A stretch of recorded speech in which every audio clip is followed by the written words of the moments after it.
Hello everyone, कैसे हैं आप लोग। आज के सेशन में हम डिस्कस करेंगे यूपीएससी एग्जाम स्ट्रेटजी 2025 के बारे में। यदि आप 2025 का यूपीएससी एग्जाम देने जा रहे हैं तो ये स्ट्रेटजी आपके लिए बहुत ही यूज़फुल होगा। ऐसा क्यों? क्योंकि यहाँ पे जितने भी पॉइंट मैं डिस्कस करूँगा वो सभी पॉइंट यूपीएससी एग्जाम की तैयारी करने का 6 से 7 सालों का जो खुद का मेरा अनुभव है, जिसमें से कुछ समय दिल्ली में रह के कोचिंग की मदद से तैयारी की थी, आफ्टर दैट सेल्फ स्टडी के माध्यम से उस अनुभव के आधार पर डिस्कस करेंगे। ऐसे में यदि आप इस वीडियो के अंत तक बने रहेंगे तो आपको ये सीखने को मिलेगा कि आपको अपनी तैयारी के दौरान क्या करना है और आपको क्या करने से बचना चाहिए। जब भी आप यूपीएससी एग्जाम की स्ट्रेटजी बना रहे हैं तो सबसे पहले आपको ये देखना है कि आपको पता है कि इस एग्ज़ाम में एटलीस्ट कम से कम 2 साल लग जाते हैं और अधिकतम में 3 साल, 4 साल, 5 साल भी लग सकते हैं। जैसा कि आप प्रत्येक वर्ष के टॉपर्स को आप देखते होंगे तो बहुत से ऐसे टॉपर्स होते हैं जो प्रथम प्रयास में क्लियर कर लेते हैं, बहुत से ऐसे टॉपर्स हैं जो दूसरे प्रयास में, कुछ ऐसे टॉपर्स हैं जो तीसरे, चौथे और पाँचवें, छठे प्रयास में एग्ज़ाम क्लियर करते हैं। तो ऐसे में आपको पहले से ये ध्यान में रखना है कि इस एग्ज़ाम में समय भी लग सकता है, क्योंकि आपकी स्ट्रेटजी के ऊपर डिपेंड करेगा कि समय ज़्यादा लगेगा कि ज़्यादा कम लग सकता है। तो इसलिए बहुत ही ध्यान केयरफुली आपको अपनी स्ट्रेटजी बनानी है, क्योंकि अगर आपको इस एग्ज़ाम में बने रहना है एटलीस्ट कम से कम 2 साल, तो आपको कंटिन्यू जो है लगातार आपको जो है इसमें मेहनत करनी है, आपको अध्ययन करना है, फोकस होकर स्टडी करना है। तो ऐसे में कैसे आप पूरे वर्ष फोकस होकर स्टडी कर पाओगे? वो कौन से ऐसे तत्व हैं जो आपको पूरे वर्ष फोकस होकर स्टडी करने पर बार बार आपको पुश करेंगे, जिसके कारण आपका मोटिवेशन बना रहेगा, ये जानना आपके लिए बहुत ही आवश्यक होता है। तो ऐसे बिंदुओं के बारे में चर्चा करेंगे। हम यहाँ पर ऐसे पॉइंट डिस्कस करेंगे कि ये एनसीईआरटी पढ़ो, क्योंकि उसके लिए हमने एक अलग वीडियो बना के रखा है कि यूपीएससी एग्जाम के लिए कौन सी एनसीईआरटी पढ़नी है, कौन सी स्टैंडर्ड बुक पढ़ा है, उसके लिए हमने अलग से एक वीडियो बना के रखी है, तो आप वहाँ पे देख सकते हो। यहाँ पे मैं केवल ये उन स्ट्रेटजी के अंतर्गत उन बिंदुओं पे चर्चा करूंगा जो आपके लिए बहुत ही इंपॉर्टेंट है, जो आपको पूरे वर्ष फोकस होकर के स्टडी करने पे बार बार पुश करेगा और आपको अपनी तैयारी के जो आप प्रिपरेशन कर रहे हो, जो भी टॉपिक आप पढ़, उसको कैसे पढ़ें, किसके थ्रू आउट पढ़ें, कैसे उसका मल्टीपल रिविजन करें, कैसे मल्टीपल सोर्स को सिंगल सोर्स में कन्वर्ट करें, इन सभी पॉइंट पर हम डिस्कशन करेंगे। तो सबसे पहले आपको क्या करना है कि अगर आपको पूरे वर्ष फोकस होकर स्टडी करना है, आपको सभी डिस्ट्रैक्शन से बच करके स्टडी करना है, तो आपको ये करना है कि आप अगर इस यूपीएससी एग्जाम की तैयारी करने जा रहे हो, इतना बड़ा डिसीजन लेने जा रहे हो, तो सबसे पहले आपको उन पॉइंट को, उन एलिमेंट्स को आइडेंटिफाई कर लेना है कि जिसके कारण आप इतना बड़ा डिसीजन ले रहे हो, इतना बड़ा आप रिस्क लेने जा रहे हो। क्योंकि हर एक व्यक्ति का अपना कुछ ना कुछ रीज़न होता है, कुछ ना कुछ कारण होता है इस एग्जाम की तैयारी करने के पीछे का। आप भी अपने उस रीज़न को आइडेंटिफाई करें, चाहे आपको 1 हफ्ते का समय लग जाए, चाहे 2 हफ्ते का, चाहे 1 महीने का समय लग जाए। तो सबसे पहले आपको उस रीज़न को आइडेंटिफाई करना है कि आप इस एग्जाम की तैयारी करने क्यों जा रहे हो।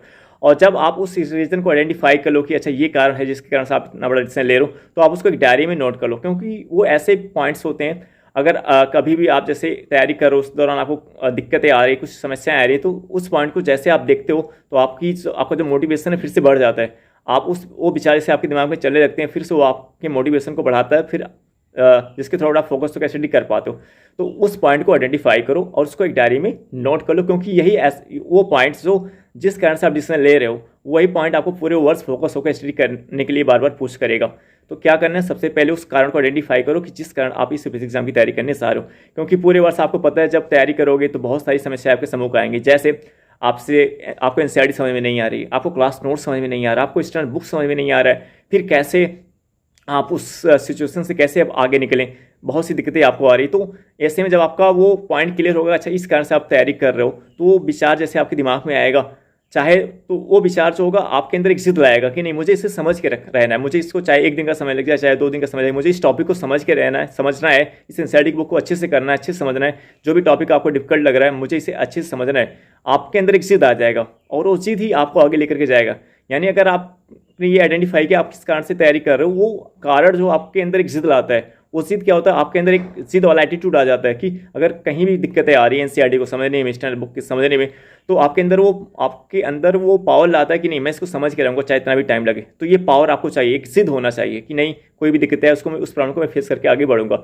और सेकंड स्तर पर जैसे आप प्रीवियस क्वेश्चन पेपर सॉल्व कर रहे हो तो वहाँ पे दिक्कत आ सकती है, क्वेश्चन आपसे नहीं बन पा रहे हैं। टेस्ट सीरीज आप सॉल्व कर रहे हो, वहाँ पे दिक्कत आ रही है, क्वेश्चन नहीं बन पा रहे। तो ऐसी प्रॉब्लम्स आपके सम्मुख आती है। टेस्ट आपने दिए, आपके टेस्ट में नंबर कम आ रहे हैं, तो उससे भी आपको प्रॉब्लम्स आती है। तो पूरे वर्ष में बहुत सारी समस्याएं आपके सम्मुख आने वाली हैं और आप उन समस्याओं से आप उन समस्याओं को पीछे छोड़ करके आप आगे तभी निकल पाओगे, तभी अपना फोकस बना पाओगे, अपना फोकस बना पाओगे, फोकस की स्टडी कर पाओगे जब आपने इस कारण को आइडेंटिफाई कर लिया कि किस कारण से कर रहे हो। क्योंकि यही कारण है, यही जो रीज़न है जो आपने आइडेंटिफाई किया, यही आपके लिए एक फोर्स की तरह काम करेगा, एक फोर्स की तरह काम करेगा और ये फोर्स आपको आगे लेकर के जाएगा। यही फोर्स आपको जिद्दी बनाएगा और आप किसी भी समस्या, कितनी भी जटिल से जटिल समस्या होगी, उस समस्या का आप सॉल्यूशन निकाल करके उस समस्या से आप आगे निकल पाओगे, आगे बढ़ पाओगे।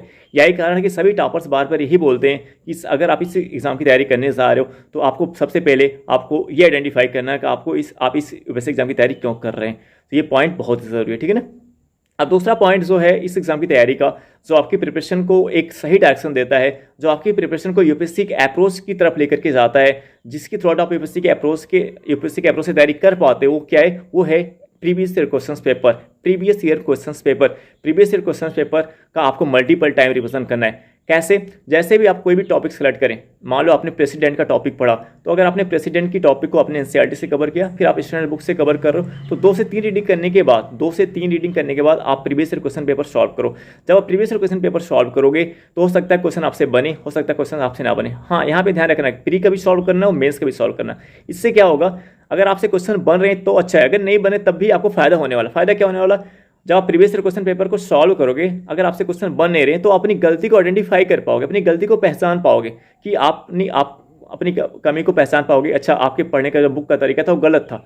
तो इससे क्या होगा, जब अपनी कमी को आइडेंटिफाई कर पाओगे, दोबारा जब उस स्टैंडर्ड बुक या एनसीईआरटी को पढ़ने जाओगे, आपके पढ़ने के अप्रोच में इंप्रूवमेंट होगा, सुधार होगा। और इस प्रोसेस, इस प्रक्रिया से धीरे धीरे आपका जो पढ़ने का अप्रोच है, वो जो अप्रोच है पढ़ने का, वो यूपीएससी के अप्रोच की तरफ टेंड करेगा। कैसे टेंड करेगा यूपीएससी अप्रोच की तरफ?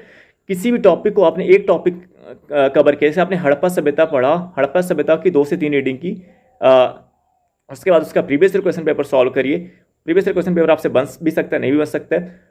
अगर नहीं बन रहा है तब भी आपको फायदा क्या होने वाला कि आप अपनी कमी को आइडेंटिफाई कर पाओगे, अपनी कमी को पहचान पाओगे। दोबारा जब उस बुक को पढ़ने जाओगे, तो उसे रीडिंग करने जाओगे, तो आपके पढ़ने के तरीके में इंप्रूवमेंट होगा। इसी प्रोसेस से, इसी प्रक्रिया से आपका पढ़ने का जो तरीका होगा, धीरे धीरे क्या होता है, इंप्रूवमेंट होता जाएगा। और एक समय ऐसा आएगा जब आप यूपीएससी के अप्रोच से प्रिपरेशन कर पाओगे, यूपीएससी के अप्रोच से उसके पॉइंट को कनेक्ट पकड़ पाओगे। अच्छा, ये प्री में पूछा जा सकता है, इसको हम प्री में यूज कर सकते हैं, इस पॉइंट को मेंस में यूज कर सकते हैं, इस पॉइंट को हम प्री और मेंस दोनों में यूज कर सकते हैं। ये फायदा आपको मिलेगा।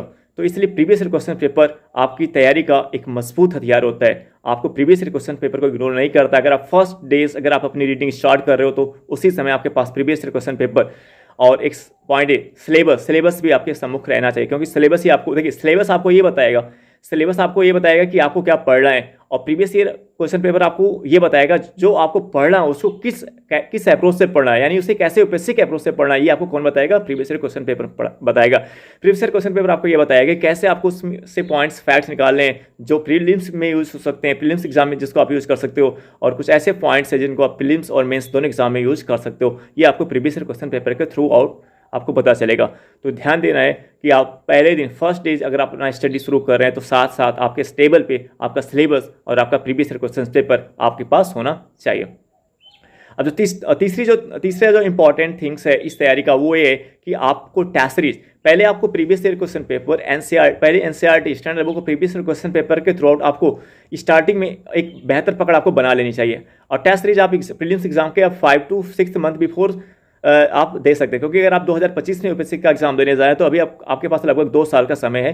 तो ऐसे में जो टेस्ट सीरीज, अभी आप टेस्ट सीरीज की तरफ मत ट्रेड करें। अभी आपको क्या करना है कि NCERT plus standard book plus जो previous year question, NCERT plus standard book plus जो प्रीवियस ईयर क्वेश्चन पेपर होता है प्लस जो सिलेबस होता है, इसके इन चीज़ों को ध्यान में रख के आपको तैयारी करनी है। बार बार आपको previous year question paper solve करना है। और जो टेस्ट सीरीज है, टेस्ट सीरीज आपको कब ज्वाइन करना है? जब आपका प्रीलिम्स एग्जाम, आप 5 to 6 मंथ का समय जब आपके पास बचता है, तब आपको टेस्ट सीरीज आपको ज्वाइन करना है। 5 to 6 मंथ बिफोर आप टेस्ट सीरीज ज्वाइन करें। और इससे पहले तक आप प्रीवियस ईयर क्वेश्चन पेपर को कम से कम 5 to 6 टाइम रिवाइज कर ले, मल्टीपल टाइम्स का रिवीजन कर ले उसका पूरा। क्योंकि जितनी बार आप रिवीजन करेंगे उतनी बार दिमाग, वो चीज़ें आपके माइंड्स में, चीज़ें आपके दिमाग में अच्छे से बैठती जाएगी, ठीक है ना। तो ये आपको काम करना है। टेस्ट सीरीज आपको कब ज्वाइन करना है? प्रीलिम्स एग्जाम के 5 to 6 मंथ बिफोर। और आपको ये ध्यान में रखना है कि जो टेस्ट सीरीज आप ज्वाइन करो, केवल आप देखिए कितने टेस्ट आपको देने चाहिए। तो टेस्ट आप 60, 70, 80 टेस्ट दे सकते हैं, लेकिन ये ध्यान दें जितने भी आप टेस्ट दे रहे हैं उसका एनालिसिस आप जरूर करें। क्योंकि अगर आप कितने भी टेस्ट दे रहे हैं, अगर आप उसका एनालिसिस नहीं कर रहे हैं तो वो किसी काम का नहीं होगा। इसलिए अगर आप चाहे 70 ही टेस्ट दें, चाहे 50 ही दें, चाहे 70, 80 जो भी टेस्ट आप दें, उसका एनालिसिस जरूर करें, उसका रिविजन जरूर करें। एटलीस्ट हर एक टेस्ट सीरीज कम से कम आप 2 से 3 बार, 3 से 4 बार तक उसका रिवीजन करें, उसका एनालिसिस करें, क्योंकि एनालिसिस के थ्रू आउट ही आप जान पाओगे कि कहाँ पे आपकी कमी है और कहाँ पे आपकी कमी है और कहाँ पे आपकी पकड़ बहुत अच्छी है। तो जहाँ पे कमी, आप अपनी कमी को जब पहचान पाओगे तो उससे आप काम करना शुरू करोगे और उस कमी में क्या आएगा, इंप्रूवमेंट आएगा, सुधार आएगा। तो ये आपको ध्यान में रखना है।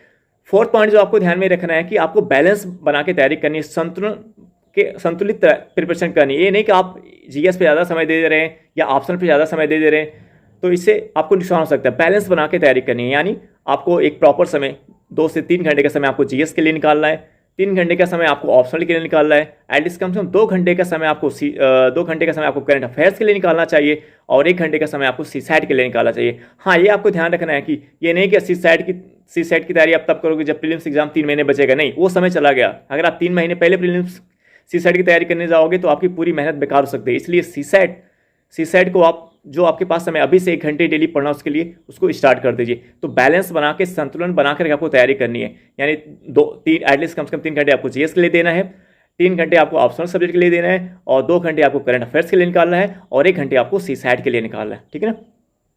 अगर ये जो पॉइंट्स आपको बताए, अगर आप इसको ध्यान में रख करके अपनी तैयारी करते हो तो संभावना है कि आप यूपीएससी एग्जाम को फर्स्ट अटेम्प्ट में भी क्लियर कर सकते हैं। आई होप दैट ये वीडियो आपको समझ में आया होगा। अब हम आपसे नेक्स्ट वीडियो में मिलेंगे। Okay, bye.